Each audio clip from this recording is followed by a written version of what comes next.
cherry on top. It's cherry on top. Yep. So, what's up, guys? We're the Continuity Crew. I'm Will. I'm Win. And today we're talking about Cherry, the On top.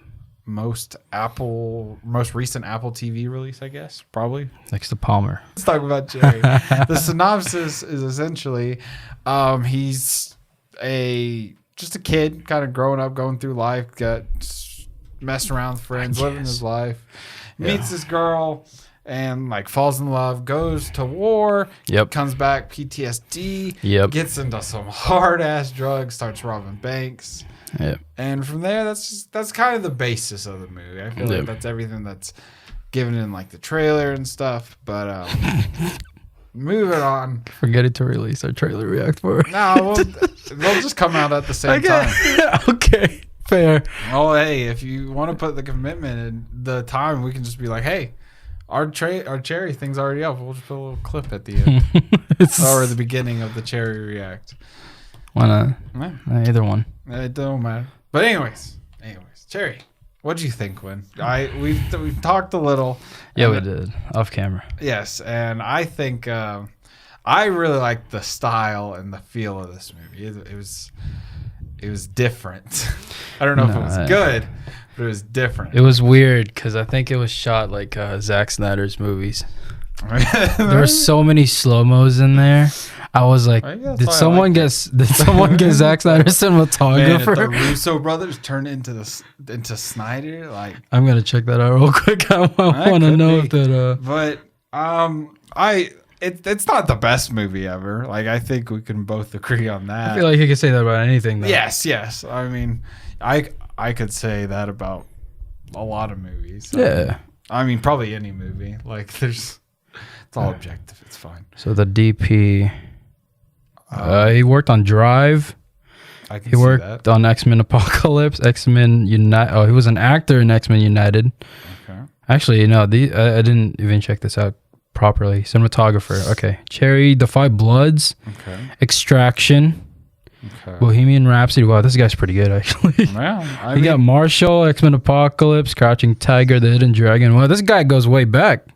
No, that's new.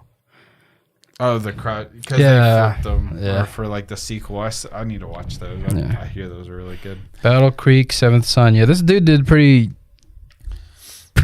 good, I guess, for his career. Hey, I liked everything, the feel of this movie and the style, and I'll say the story. It's a little all over the place, I guess. A little bit. It feels weird. I want to go back to the cinematography, though, and the feel and all that. I think I just got so distracted with how it was color grade. So color grading is when, they change up the colors a little bit just to get the set tone and whatever. I don't really know how to say it, like, technically, but the color grading for the entire movie was so, like, distractingly confusing. Because, like, especially in the beginning, right? You get to see him drive off, and it seems pretty normal. You're in the city or whatever, and then you get to like the robbing bank, and it's this like almost sunset looking vibe. I feel like there was only some of that. I mean, I'm assuming most movies always have some sort of like filter going. It's not really ever. It's not a filter. It's a lookup table. It's It's far different. I'm just using layman's terms, what I would call it. Well, the guys at cinematography would definitely kill you for that. No, I'm sure. No, because they don't count it as a filter. It's a little more in depth. They're doing some editing to the like scene itself, I guess, and I'd say some parts had it and some parts didn't. It was very flip. No, that's they do that in every movie because the way a movie usually is shot is like fully flat. So like the way we're looking at right now, it would be desaturated everything. Yeah. And then they just color correct, and then they color grade it, and then they put a LUT over it, and then they just match it. And then like in the color grading for like the beginning part, his what do you call that? It's supposed to be his mask. Yes. It's red, but then he goes into the bank. It's all orange, and it's like. I'm pretty sure it's like that for the entire movie. I didn't even think about that, but I did notice that as well. It's like that in the entire movie. It's like it doesn't match with the previous scene. And I get that for like some movies why they would do that, but for this one, it was just so distracting. And like, I don't know. But they do have a color to it, I guess. They use that red all the time for the parts, for the chapters. Yeah. Because this was based on a book. I don't know if you knew that. This was based on real life. Oh, I didn't know. Apparently, the person, exists. I believe it. I believe it. I mean, that makes sense, but it's from, I believe, a book. It's weird. Yeah, I think you might. Yeah, I think you're right. Because like I saw like a promotion for this or a promo or something like that. Some promotional material was talking about how like this person was there or whatever. Oh, I believe it's real. It seems like one of those stories that was just bound to be made into a movie. Yeah, I still don't get like the ending, but the story was definitely everywhere. Yes, and everyone a lot of people just kind of like show up and then just disappears a little bit, and then they come back later in the story. I don't know what it reminds me of. Oh my gosh! Technically, by writing, you shouldn't do that because it's kind of lazy. But if this was based on a true story, then I guess fair. Yeah. I don't really know. It's like I think it's dumbed down. That's what it is. Like this movie is dumbed down. I'm pretty sure it's rated R. Yes. And they didn't really say they didn't really show much in terms of like what. One of the writers also wrote for Winter Soldier, so I guess. Oh, makes sense. The Russo brothers drug him along, just like they drug Tom Holland along, I guess. Yeah. I can't unsee Tom Holland as this like young. I know. Even at the end. So at the end, spoiler alert for the movie, he goes to jail. Is essentially the end of the movie. Yeah, the epilogue is like him in jail. He kind of does well in jail, and it seems like he gets off early, and he comes out with like a mustache and like So, do you think that was all makeup, or is that the mustache was I think pretty real? Well, no, the mustache, but his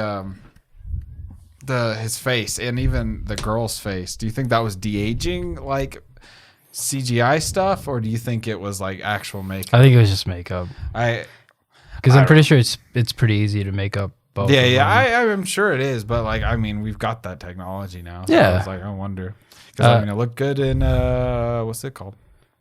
Coming to America? No, the Irishman. I wanted to say The Gentleman, but The Irishman. Well, that depends. How much is the budget for this movie? 40 million. Wow, that's close. I feel like that's kind of low. I feel like that's pretty low. I think that's lower than the Five Bloods. I feel like that's, I mean, for some of the stuff they did, like the war stuff, I feel like that's pretty low. And I think if you really think hard about it, it wasn't even much. It wasn't. I think they shot that in like the deserts of like California or like somewhere in Nevada, and they have like these training grounds for military people. Like people from Top Gear and Grand Tour have used that area before for like one of their few of their shots. So I think they probably did that. Cherry baby. And like there were times in this movie that I think Tom Holland sounded very British. He did. His British comes through a little bit. You even noticed that in Chaos Walking though. Yeah. And this movie was shot entirely in Cleveland, apparently, except for the desert part. I guess it's the same by Nico Walker. The writer? Yes. Oh, cool. I mean, the book only came out 3 years ago. 2.5.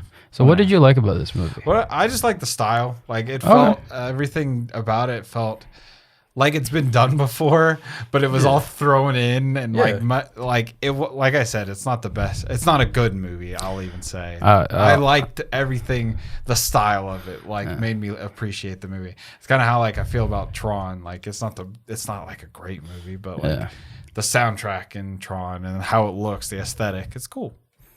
I think if any other director would have gotten this movie, they would have definitely butchered it. Yeah, well, I think if any other director got this, it just wouldn't have been as hyped up or anything. Like, or it wouldn't have been as it would have been bland. I just don't think it would have been like talked about or anything. No. Like it's just because it's the Russo brothers. They could put out whatever and it's gonna get hyped up. Yeah, because like on the promotions they could say like from the directors of Civil War, Endgame, Infinity War, and it's like wow, that's supposed to be something big. I mean, they did it with 21 Bridges, and that wasn't. Yeah. That was even less than something special. That was just straightforward, like predictable. Yeah. Crime. I don't. When did that come out? Like 2018. I think I was in the Philippines when that came out, and I don't remember. It was one of. I went and saw that, but I swear I was still working at not Cherry. I was still working at the theater, but I definitely wasn't. 2019. 2019. No, maybe no. I definitely wasn't. Yeah, I was about to say I was in the Philippines when I saw that. That may have been the last movie I saw at the Regal before the vid. Because before COVID. Yeah. Okay. I saw 2 movies that day. I don't remember what they were. Probably Ford versus Ferrari and 21 Bridges, because that's technically what I did. Oh man, Ford versus. I'm sure you love that movie, dude. But and a lot of people love that movie. I did not like it. Oh man, we can talk about that later. We can, yeah, for sure.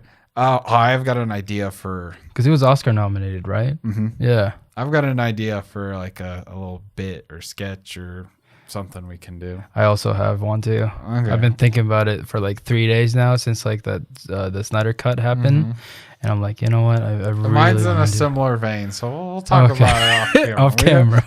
Yeah. What did you? I feel like what I liked you didn't like was essentially how entirely. And like we both recognize it's just kind of a meh movie. Yeah, but like I liked what the style and stuff was, and you didn't. I just think like the cinematography was pretty good. I commend them for that because it fit with the story very well. I don't know who color graded it or edited it, the entire movie, who the colorist is or whatever, but it looks so terrible in some scenes because like, you know, normally you get a pretty good idea of what the movie's gonna look like, but then you get introduced to the character firsthand, like in the very first act, like the very first scene where he's about to rob a bank and he's talking to the camera, and it shifts very dramatically, very quickly, and it's like it doesn't fit very well. Well, I was just thinking, so do you? Unless I missed it, but do you remember the scenes he meet the girl? I can't remember her name, but every time just call her Kiara. Yeah.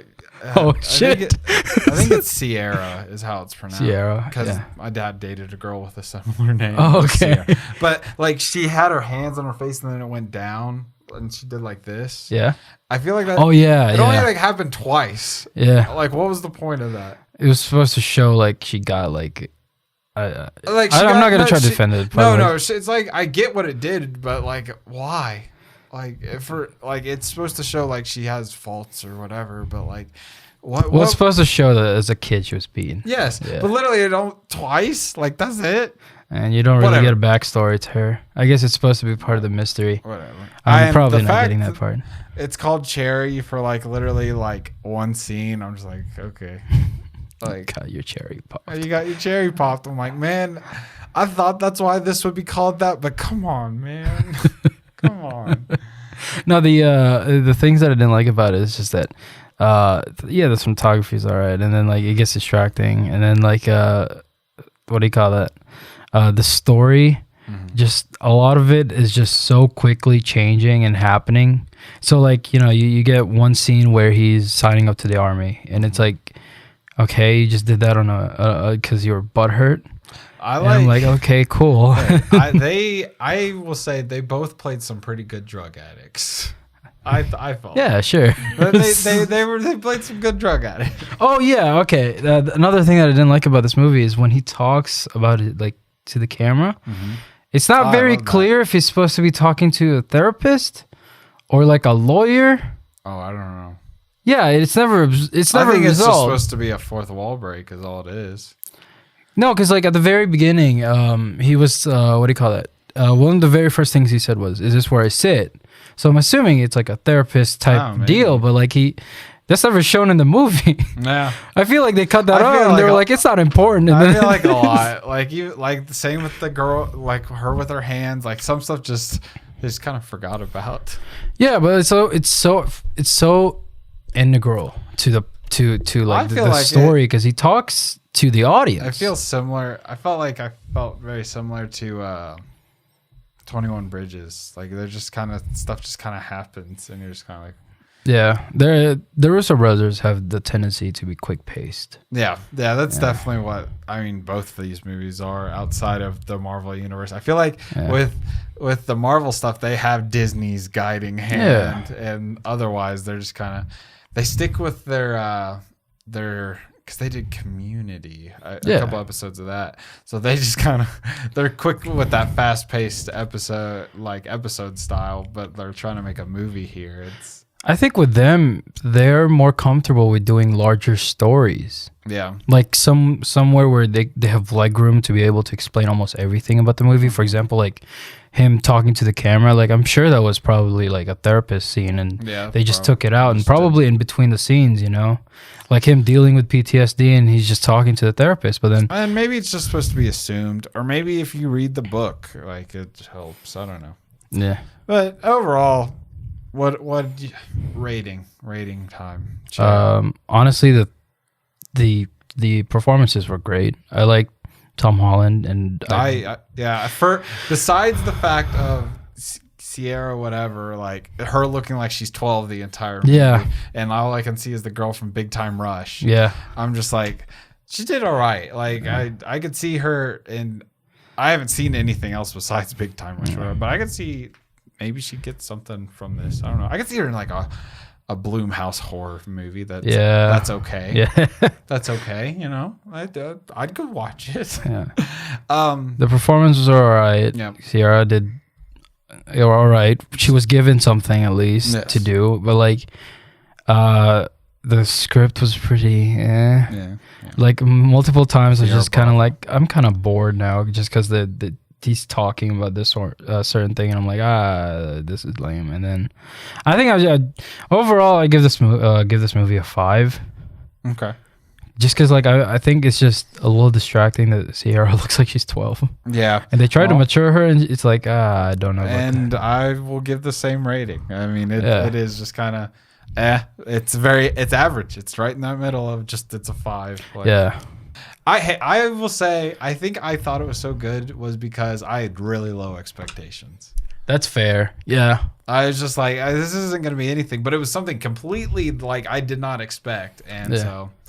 I mean, you'd think though that like the Russo brothers would do something better, but I guess that's wishful thinking. Yeah. Well, that's a cherry. Go check out. We got a cherry popped. Yes, we did.